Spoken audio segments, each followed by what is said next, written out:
சினிமால தான் பண்ணுவீங்களா? டைரக்டாவும் அரசியலுக்கு வாங்க. பட் எதனால நீங்க வரலன்னு தெரிஞ்சுக்கலாமா? இப்போ இருக்கிற அரசியல் வேற மாதிரி இருக்கு.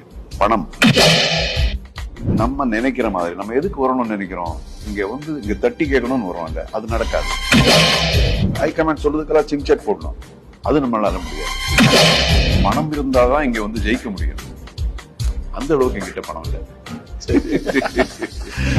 மிலிட்ரியில யாரும் ஆளை பார்த்தாலும் சொல்றாங்க, ஃபர்ஸ்ட் உங்க படங்கள் பார்த்துதான் மிலிட்ரிக்கே ஒண்ணு ஆசை வந்ததுன்னு.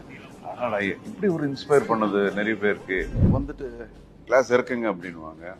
கிளாஸ் இறக்குன உடனே அப்படி பார்த்தா, ஹலோ சார் என்ன சார் நீங்க, சரி நீங்க போயிட்டு வாங்க அப்படின்வாங்க. இல்ல உண்மையிலே சாரி, அர்ஜென்ட்டான போன் தான், தப்பு தான், நான் பண்ணது தப்பு தான், தப்பா நினைக்க வேண்டாம், மன்னிச்சிருங்க அப்படின்னு சொல்லிட்டு போவேன்.